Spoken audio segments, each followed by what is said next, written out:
Well, guys, I was trying my best to get a video out last week. It didn't happen. You're going to see me doing maintenance on the Mueller. Wheel locked up on that. And that had happened to me once before, about a year ago with Steve Watkins. Well, I was going to pull the wheels out. Yeah, you'll see all that. Time, as I have said, is an issue. We have got to keep things cranked out. And we have shut down for a week without doing that. And when you have maintenance issues, that costs us money. While I was shut down, I had to fix the furnace burner. We went ahead and changed it out. I went ahead and put my old burner back on, and she's running beautifully. I don't know why I didn't do that months ago. Well, I'll tell you why. I had just finished this up and finished that burner up right up to the point where we were having our event. And I got in a hurry trying to throw it together, assuming some of the changes I made on the new one were going to be better. And there were good things about it, and there weren't. Now, I don't know what to do on the next one when this one gets out on us. It's amazing the thing even holds up 2 years. So after that was done, I said, you know what? I only have a few fittings left to go ahead and get the squeeze jolt going. So I decided to go ahead and spend another day on that and get it working, because if it will speed up production, it was worth the time and effort.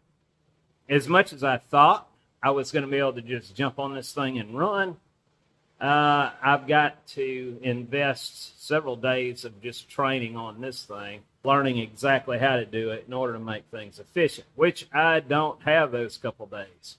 So we're going back to the molding bench, but I'll show you some of the problems I've been running into with the molding machine. All right, so one thing is I cannot get that pin out to lower this plate. So I built that contraption just to press the sand down. And it works. It works fine. The jolt works good. And the squeeze jolt. You would swing the head over, push that lever up, and that would squeeze it. Now the plumbing that I had to do to it is right here. And that tank is a reserve with a 3/4 inch line to pump a high volume of air straight from a short distance. Of course, that tank is filled all the time by my big tank back there. So I've got a small line going in and a big line coming out. So I only want to run this at about 30-40 PSI. So I do have a regulator on it to dial that down once it gets in this tank. You see these cracks? Of course, those were there before it hit the jolt. It's doing that on every mold. And I'm not sure exactly what I'm doing wrong. So if any of you guys have experience with squeeze jolts, please chime in and tell me, because I do want to get this thing up and running. It's doing fine. It's the operator that's the problem. And the reason I had to scrap these molds, I would pour them like this. Of course, you'd have iron flashing coming through the cracks. So the coat, when I pull this apart, it took this plug out right here. So this is my 4th attempt. I've wasted yesterday evening and this morning trying to get a good mold. And I actually did. I got one that was decent. Of course, it broke off a bunch of sand too. And I decided, all right, I'll just grind that off. But, guys, I do a much better job at this point sticking to ramming these on the bench. It's taking longer, yes. But it is, the quality of the mold is everything. So if you don't have a very good mold, why even pour the thing, right? So I'm very confident in what I can do on the bench manually.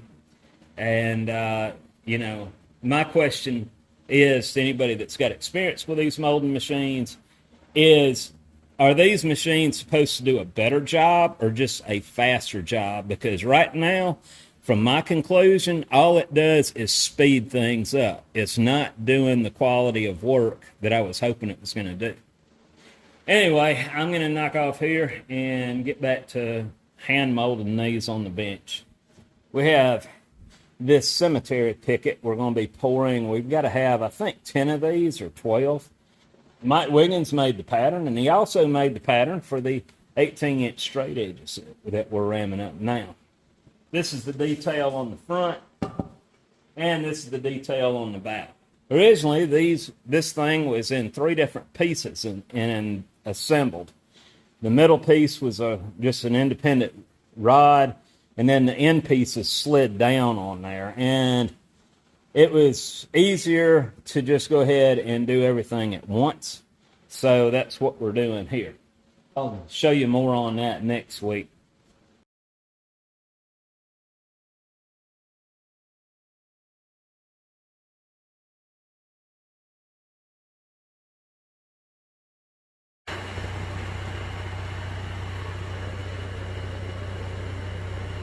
This is the 5th mold in a row that has broken off.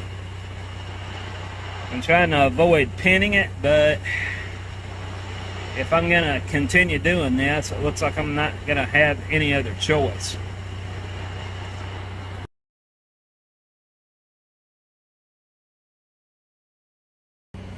I was getting upset, guys. The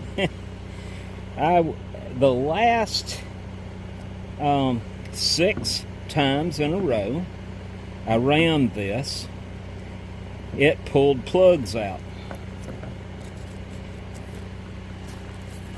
Right here, and sometimes even both places, all along here, and it would tear all this out.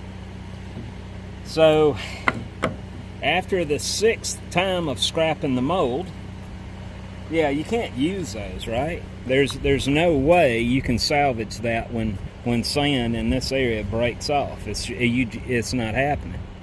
There's no such thing as we can fix it later.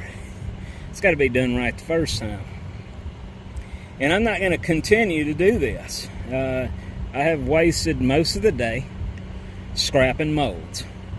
And I have come to the point where I took my oscillating saw. So I got my oscillating saw here, and I cut an angled cut at each one of the gates around there. So the draft on that would be this way. Of course, the draft on this is the other way. But once you put them together, now I'll just leave this off the board separate. When I put it in there, I'll put this piece there, ram it up, and then from there, when I pull the pattern, that will come out first because the angle goes this way, not this way. And then this piece will pull out of there. So I may as well go ahead and put me a couple pull holes on this. And we'll try number 7 now. It's kind of hard for me to explain the stress, the disappointment, the very strong emotions that go into this. And everything that can go wrong will go wrong. If I haven't said before, in order to do any good casting, all the planets have to be aligned. All of them. There's no just getting by here or there.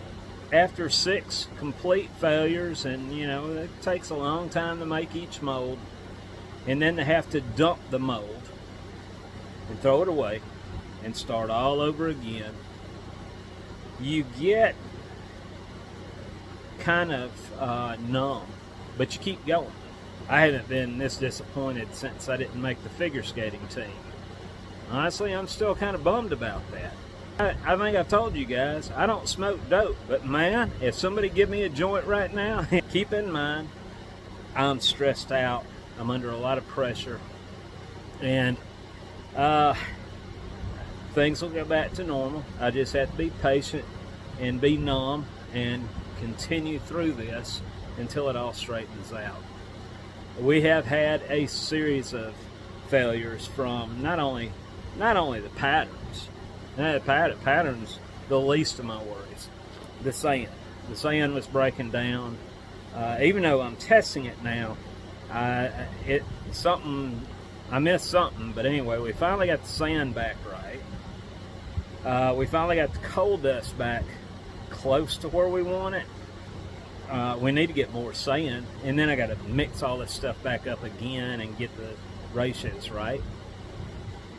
The furnace, the Mueller, the belt sander, the truck, it's just a little more than I myself can keep up with at times. But I'm not in a loony house yet. Let's get back to work, shall we?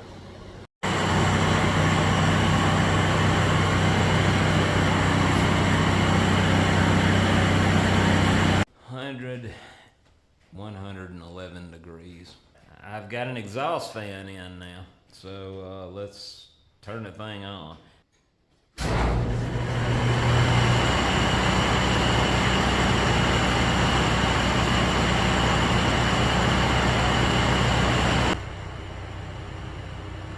You guys are just gonna have to deal with the background noise. It's way too hot to do without the fan today. Last night we were attempting to pour some molds, and at the same time Josie was trying to mull some sand, and the wheel locked up on it. And this has happened before. So I'm going to have to take this off.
I've got a three-way puller, but it will not work on this.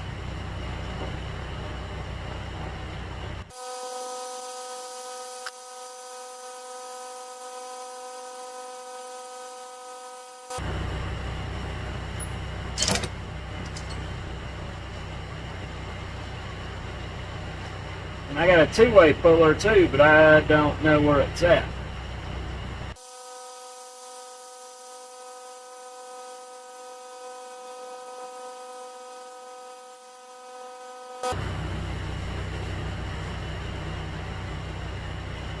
That's Momax. I got to be careful with that. I'm going to gently tap on it.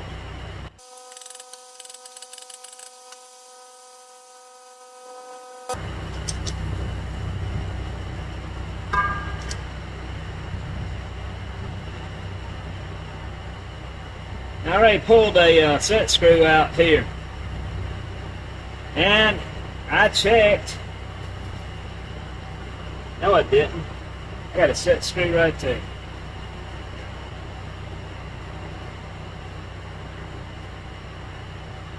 I'll be.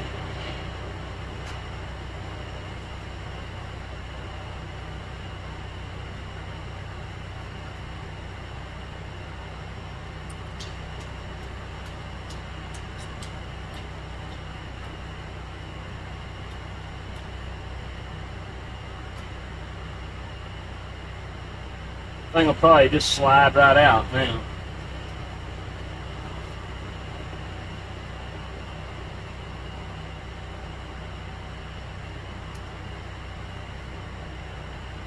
No, not yet.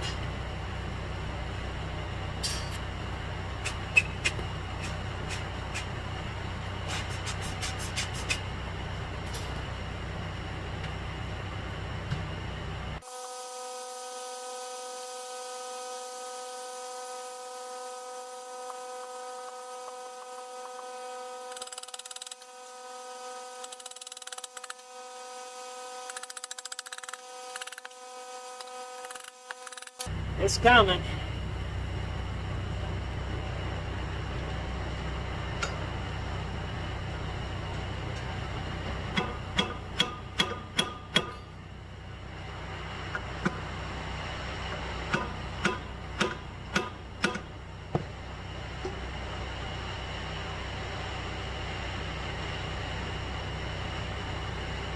Get these clamps a little more parallel.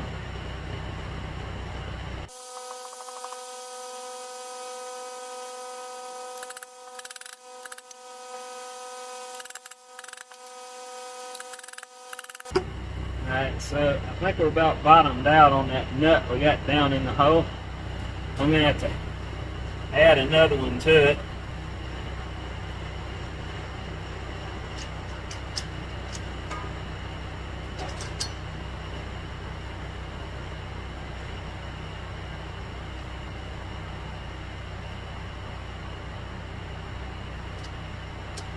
We got it to come up a ½ inch, I think.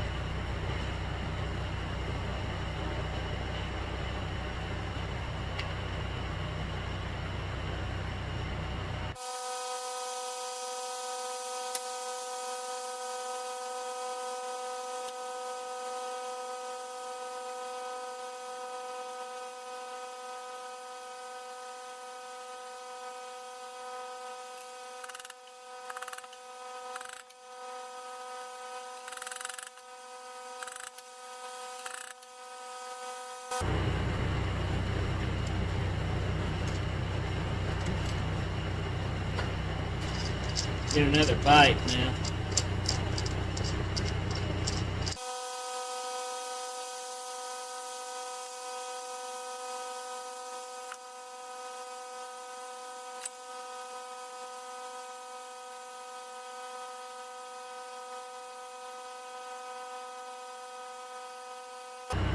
All right, we are off.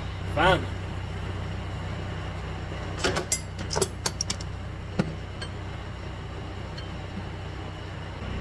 This is the one that's locked up. I already wire brushed the,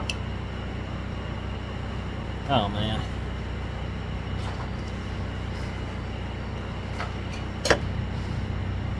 Screwdriver's engaging.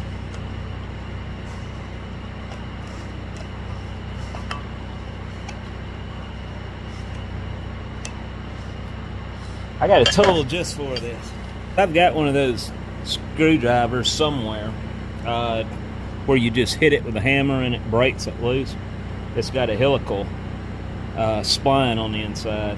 I can't find it. If this don't work, and it did. There we go.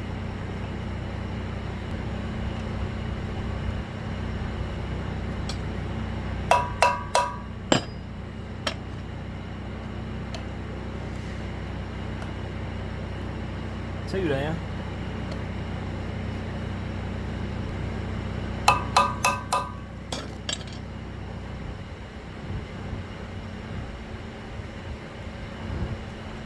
There we go.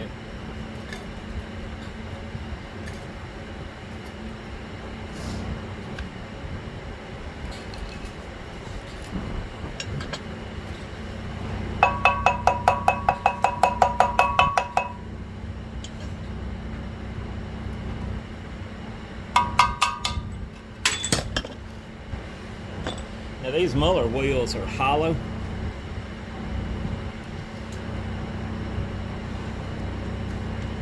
Alright, so let me get that retaining ring out. I do know where my retaining ring pliers are. So this thing had hung up on me. Steve Watkins was out here and we were doing pouring a project for him. when this happened the last time. Of course, they're always going to be too big.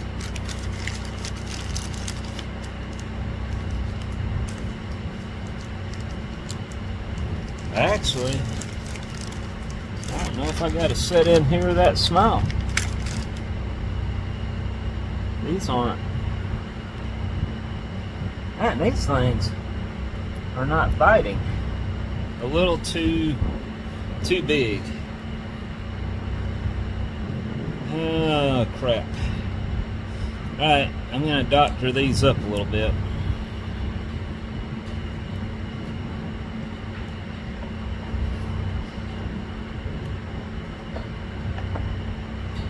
I'll be right back.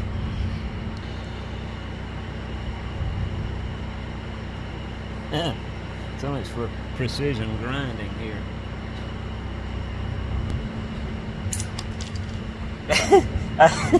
Yeah, I was expecting that to snap off and fly somewhere I'll never find it again.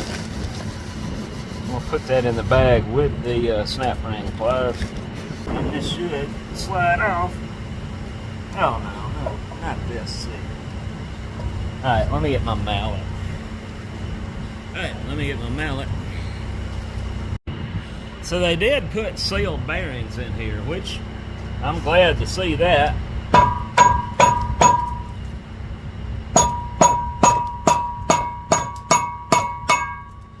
Oh man, I'm looking at, they got another snap ring in that thing. They got a snap ring in the actual bearing itself. If it'll slide around, I may be looking at something different here. So I don't know how to get that out.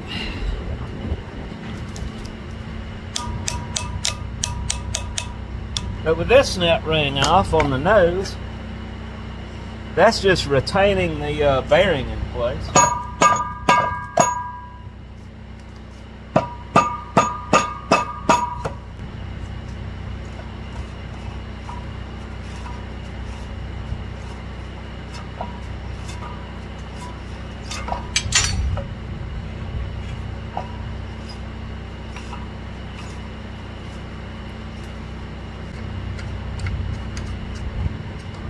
They got a rubber seal going on the back side. I'll tell you what, I'm tempted to put all that back in. Let me try the wheel puller. I don't want to go tearing anything up though. So I went ahead and just turned this thing up on edge. The seal that keeps the sand out was eat up, but at the same time it left me a hole to put oil in it. And I was actually able, it looks like, to free this up a little bit. I'm just going to keep putting oil in there and working it around. It's turning without any binding. I don't hear any grinding.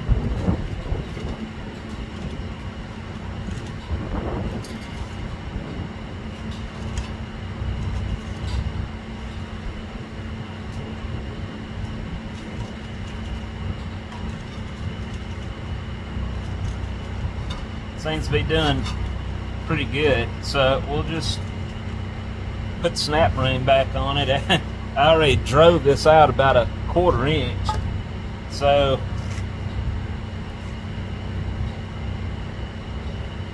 but while we have it setting vertically, I'm going to go ahead and put a little more oil in there, let it seep down in there, and maybe that'll help us. If it'll get us by for the next year, I'll be happy. And the top wheel, probably wouldn't hurt to do the same thing to that. So we'll let this set for about a half hour and keep working it around, flip it over, and then we will do that side. Alright, so I've already got the other side flipped up. This seal's intact, but it had, it was buckled, rippled open. It's from dry rot. Guys, I don't know how long this thing's gonna last, but I pumped quite a bit of oil down in these seals, And you can still hear grit when you turn the wheels, but they turn freely now. So we're gonna get this back in the Mueller and get this thing back going where we can, I've got the furnace burner next I gotta cut out and replace the plates in it and try to get that rebuilt. Maybe we'll be pouring by tomorrow.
Alright, we have got this going. The only reason that wheel is not turning is because it's not touching the bottom. The other one is.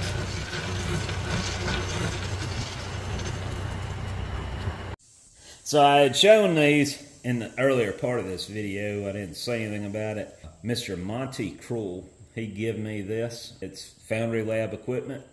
Got 3 different boxes here. And I'm not going to do a box opening on that until about at least 6 weeks from now when it cools down. I plan on having several of my buddies out here that are hopefully familiar with this equipment, and they're going to be able to help me get it set up and understand how this thing works. I am anxious to get this open, get it running, and see how we can use it.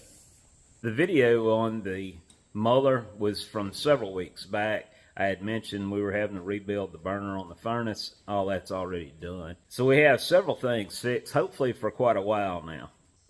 So the anvils, I have several orders. We sold out, so this weekend we're going to try to go ahead and get a dozen of those recast and get those shipped out to those that have already paid. So if you're watching this video, you can expect yours probably around Wednesday or Thursday of this coming week. I sent you emails separately on those orders. So next week, hopefully I'll have some video from beginning to end processes again. Sorry, but everything has needed attention around here, and I just had to shut down and work on it. It's just part of it. As I said earlier, If you have experience with squeeze jolts and you know what I'm doing wrong, let me know.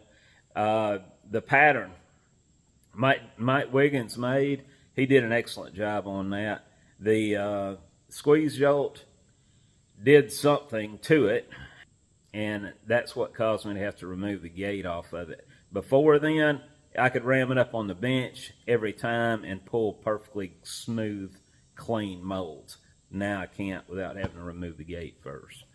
That's nothing to do with Mike. I did something when I put it under all that pressure under the machine. Let me specify this. Match plate vibrator. All right, so that's a device that you put on the match plate, and it shakes it a little bit as you draw it from the mold. If I had used one of those, I probably would have had much better results on the molding machine, but I don't have one, so I couldn't tell you. But anyway, guys, I hope y'all have a good week, and I will talk to you later.